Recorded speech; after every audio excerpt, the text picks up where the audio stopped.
Olá! Eu gostaria de falar neste vídeo sobre os dias em Gênesis capítulo 1.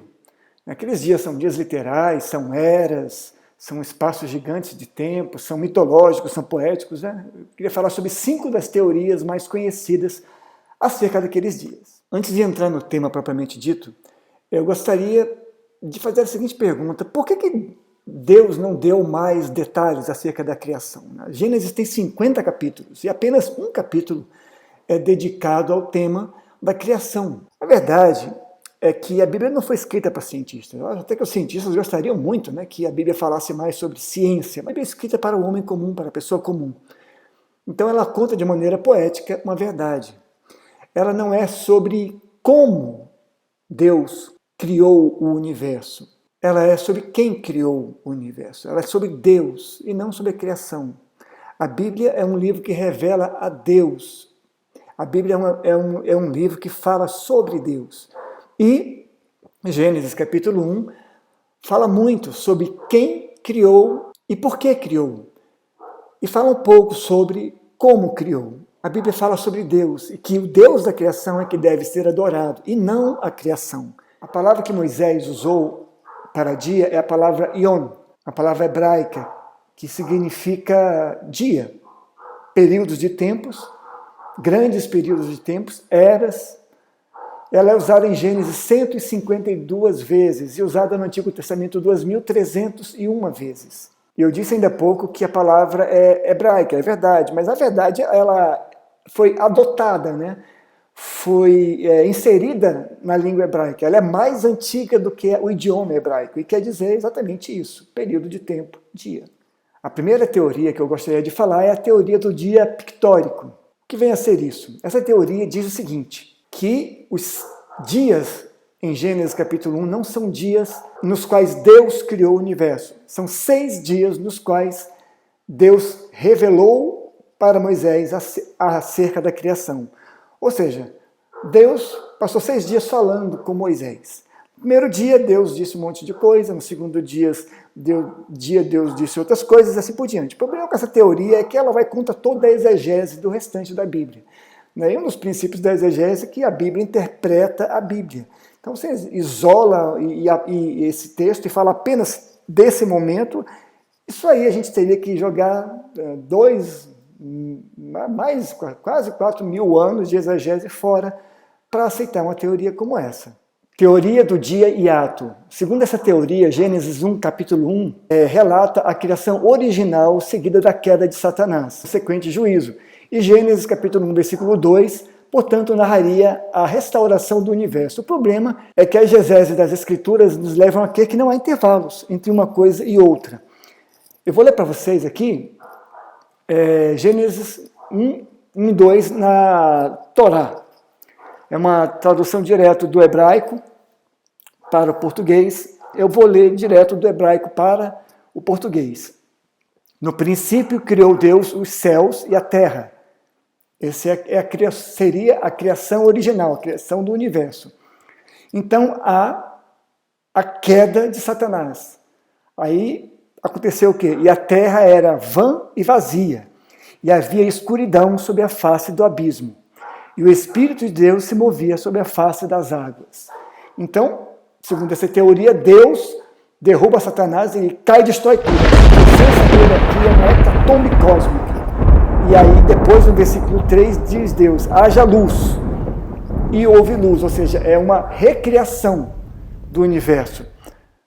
Só que essa teoria também é meio furadinha, né? Porque Hebreus capítulo 1, versículo 14, nos diz o seguinte, sobre os anjos.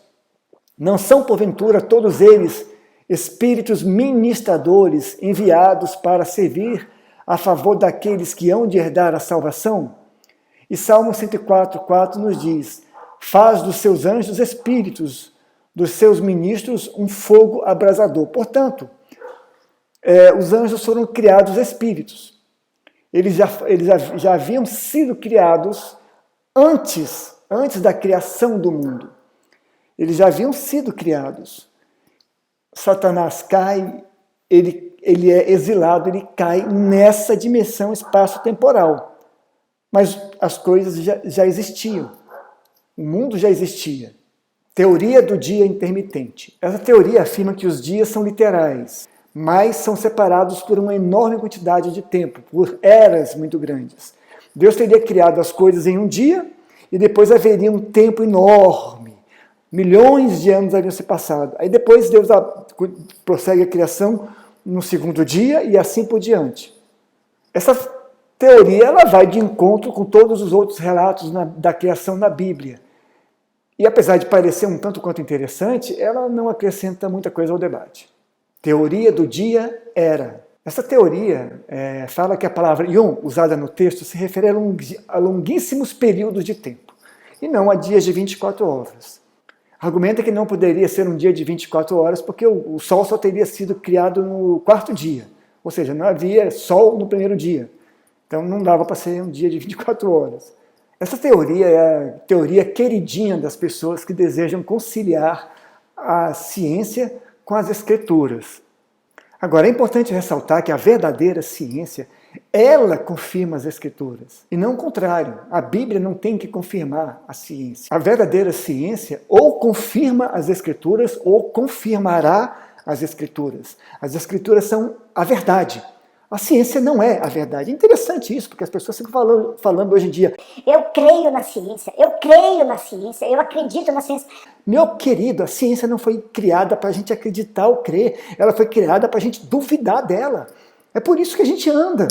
Agora tem essa onda de todo mundo crer na ciência. Não, você creia na Bíblia, creia na palavra de Deus, ela é a verdade. A ciência, a verdadeira ciência, confirmará ou confirma, ou já confirmou as escrituras. Um outro detalhe importante, o que nós chamamos hoje de ciência, não é nada mais do que uma neo-religião pagã, onde os cientistas, sim, esses são os sacerdotes da nova religião mundial, né? Todo mundo agora só anda, acha que é o correto fazer, acreditar no que os cientistas falam. Cada cientista diz uma coisa diferente. O que é hoje científico, amanhã não vai ser. Meu avô tem um dicionário que dizia que urânio era uma matéria XYZ, mineral XYZ, aparentemente sem valor. Porque na época que o dicionário foi escrito, a ciência não havia descoberto ainda a importância do urânio. Depois se provou que o urânio é uma coisa bastante importante. Ou seja, a ciência muda o tempo todo. A palavra de Deus não passará. De fato, se você observar bem, Deus não criou nada assim. Ele não criou os animais. Ele não pegou, botou a mão e fez os animais. Ele fala, produza a terra, e a terra produz. Ele fala, produzam as águas. Aliás, as águas são coisa misteriosa, porque se você observar bem, o Espírito de Deus pairava sobre as águas. As águas já estavam aqui quando Deus criou as coisas. Da onde elas vieram e o que elas são. As águas são uma coisa bastante misteriosa. Eu tenho aí um vídeo no canal que fala um pouco sobre o mistério das águas. Então Deus manda que as coisas vão acontecendo e as coisas vão acontecendo.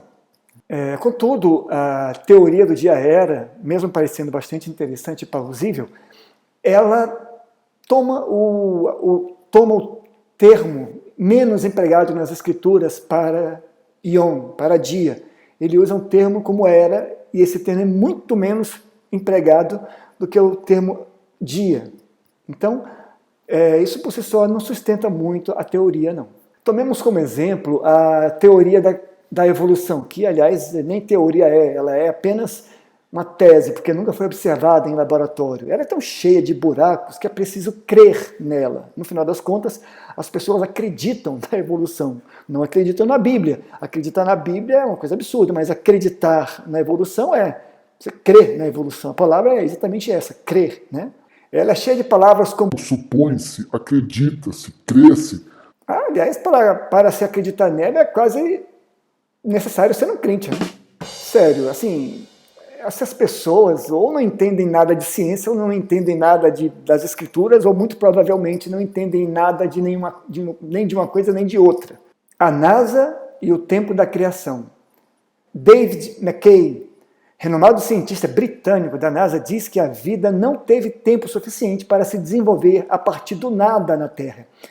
Afirma que certamente veio de outro lugar, Marte, por exemplo. Diz ele, ou a vida na Terra teve origem integral como a deusa Atenas, que saiu inteirinha da cabeça de Zeus, ou ela teve origem em outro lugar. O programa 7, que procura vida extraterrestre, concluiu que a vida na Terra também não teve tempo de se desenvolver da matéria inorgânica no planeta. O surgimento da vida a partir da matéria inorgânica na Terra é atualmente rejeitado por paleontólogos e biólogos, que dizem que a Terra não forneceu tempo para a vida se desenvolver.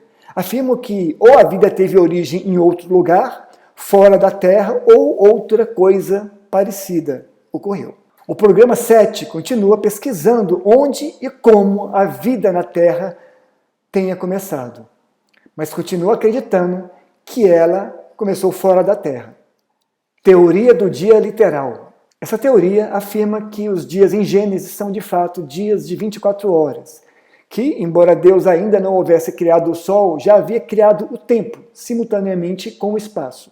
Nos anos 1970, sábios judeus se reuniram para tentar conciliar o livro Bereshit, que é o livro de Gênesis, em hebraico, Bereshit, o início, para conciliar o livro do Bereshit com as até então recentes descobertas científicas. Eles se reuniram, passaram meses conversando, e após muitos meses de calorosas discussões e embates teológicos, eles chegaram à conclusão de que é impossível conciliar as duas coisas, que Gênesis não pode ser conciliado com a ciência. Gênesis, ou seja, o livro de Bereshit não há como conciliar naquele momento uma coisa com a outra. São coisas diferentes, falam de coisas diferentes. A ciência continua procurando uma razão e um como para o início. Essa teoria é a mais aceita entre teólogos conservadores cristãos e rabinos ortodoxos. Eles dizem que não precisam, não buscam e não querem ratificar a sua fé com a ciência. Mas para todos os outros fiéis, curiosos e até um pouco impertinentes, ela se assemelha àquelas histórias difíceis de acreditar. Eu gostaria de fazer um apontamento poético aqui. André Chouraqui, eminente tradutor francês das Escrituras, nos diz o seguinte em seu livro, No Princípio. Esse livro aqui. Bereshit. No princípio. Ele fala o seguinte aqui nesse livro. No princípio, uma tradução literal do livro de Gênesis pode se traduzir por primeiro dia ou dia 1. Mas preferimos ressaltar o caráter singular desse dia excepcional, no qual o único fez a mais esplêndida das criaturas, a luz. Inúmeros comentaristas antigos das Sagradas Escrituras não perdiam tempo debatendo se o dia seria um período, um dia, 3 períodos ou simbólico. Eles simplesmente ficavam inebriados diante do poder de Deus ao criar algo tão maravilhoso como a luz. No final das contas, nós temos das 5 teorias, nós temos 2 teorias mais plausíveis, mais prováveis. A teoria do dia era, onde aponta que os dias em Gênesis não são literais, mas são espaços enormes de tempo, né? São eras inteiras. Isso daria tempo dos dinossauros serem criados e extintos. Eu queria fazer um comentário aqui sobre o versículo 21 do capítulo 1 de Gênesis. Aqui, no livro, no princípio, André Chouraqui traduz assim: Elohim cria os grandes crocodilos, todos os seres vivos rastejantes, de que as águas pulularam por suas espécies, e todo volátil alado por suas espécies. Elohim vê e diz, grande bem. Eu queria fazer uma nota aqui sobre esses grandes crocodilos, né? Na verdade, aqui você pode falar, sem problema nenhum, traduzir essa palavra por grandes répteis. A Bíblia pode estar se referindo aqui, de fato, aos grandes répteis, aos dinossauros, criados no dia 21. A maioria das Bíblias traduz essa passagem, que é Telerim, do hebraico. A maioria das traduções das versões das Escrituras nos dizem aqui grandes baleias, em vez de grandes répteis ou grandes crocodilos. O André aqui foi bem corajoso aqui nesse tempo aqui. Mas quando João Ferreira de Almeida fez a sua tradução, ele achou um pouco exagerado colocar grandes répteis. E aí usou a palavra baleias, que pode ser usada também. Mas mais provavelmente aqui nós O André deve estar com a razão, né? E Deus criou no capítulo 1, no versículo 21, os dinossauros.